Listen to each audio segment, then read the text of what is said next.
दोस्तों, ममता कुलकर्णी पर अपने पिछले 2 एपिसोड्स में मैंने आपको बताया कि कैसे ममता की मां ने उसे इस ग्लैमर इंडस्ट्री में, शोबिज में काम दिलाया। उसने बॉलीवुड में अपनी पहचान बनाई, साथ ही एक के बाद एक कंट्रोवर्सीज में फंसती चली गई। वो बॉलीवुड में कामयाबी की सीढ़ियां भी चढ़ रही थी।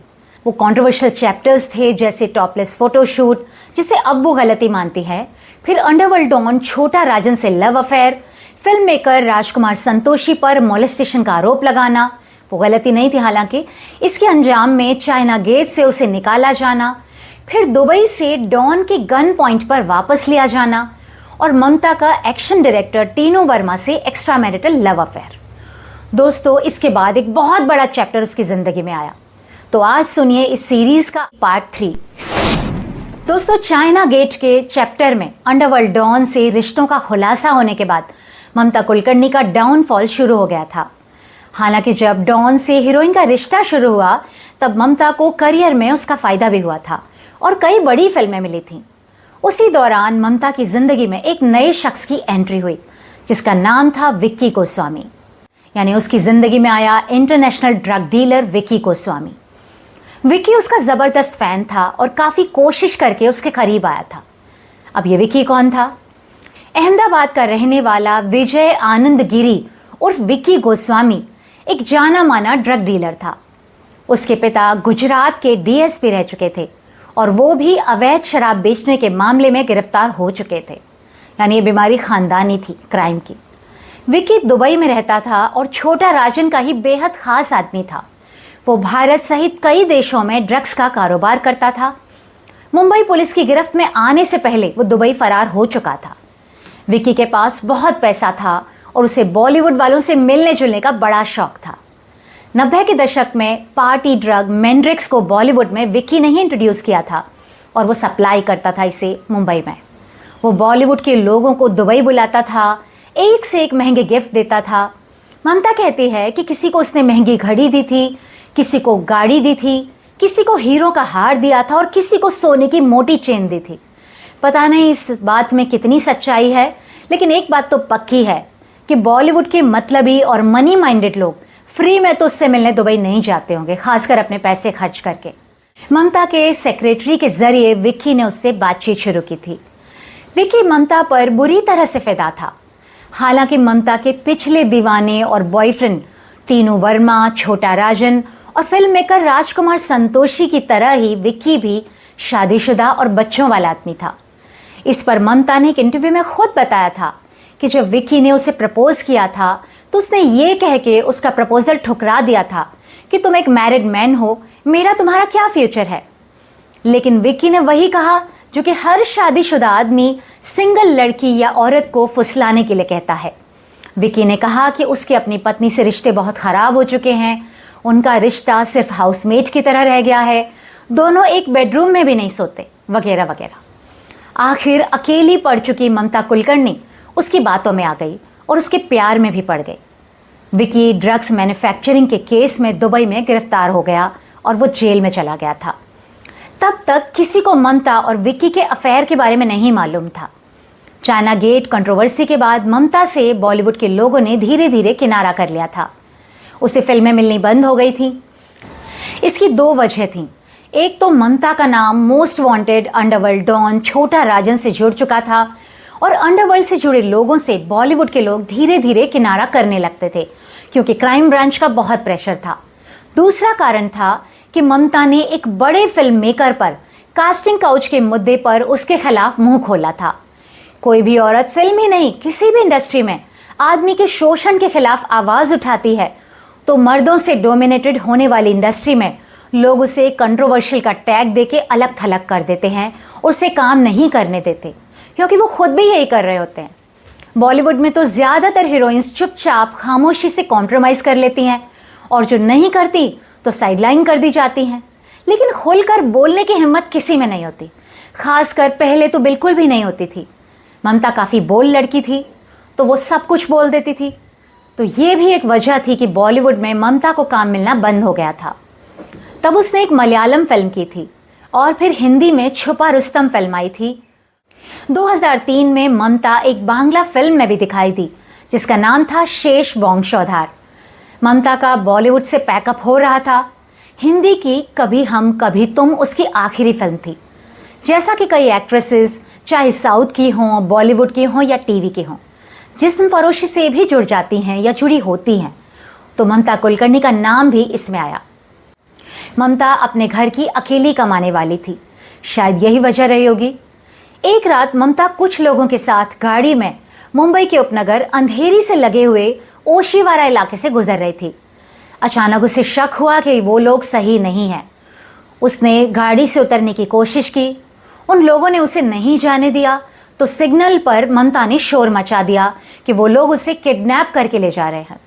वहां सारे लोग इकट्ठे हो गए, पुलिस आ गई, तो उन लोगों को पकड़ के ओशीवारा पुलिस स्टेशन में ले जाया गया।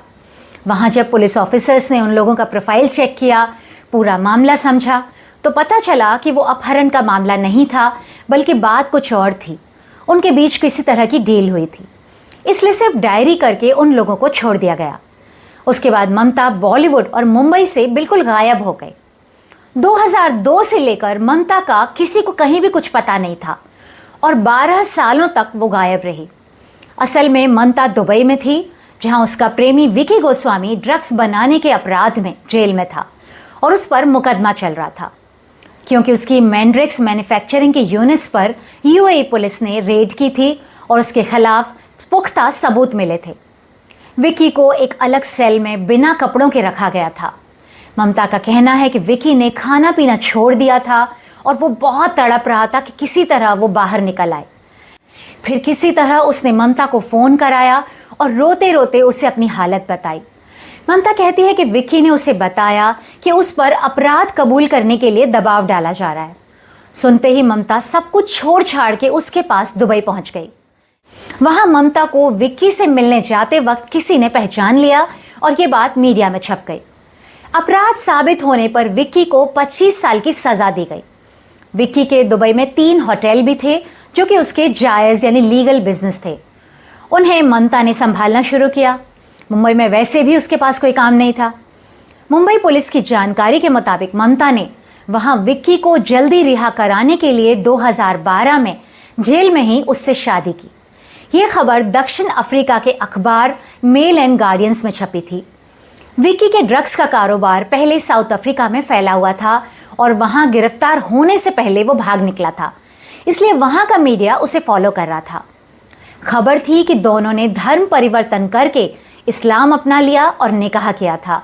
दोनों ने कुरान की पूरी आयतें याद की थीं और जैसा कि वहां का कानून था कि विक्की को अच्छे व्यवहार और धार्मिक आधार पर सिर्फ 16 सालों में ही छोड़ दिया गया था। यूएई यानी संयुक्त अरब अमीरात में बिजनेस करने के लिए वहां का लोकल पार्टनर भी रखना होता है, तो इसमें विक्की के लोकल बिजनेस पार्टनर एक शेख ने भी बहुत मेहनत दौड़ धूप करके उसे छुड़वाने में मदद की थी। उसके कुछ अरसे बाद यानी 2012-13 में ममता को किसी ने हरिद्वार में सन्यासिनी के वेश में देखा था, लेकिन उसे भरोसा नहीं हुआ कि वो ममता ही है। खबर तब कंफर्म हुई जब ममता ने खुद बताया कि उसने सन्यास ले लिया है और वो 2012 में कुंभ के मेले में गई थी।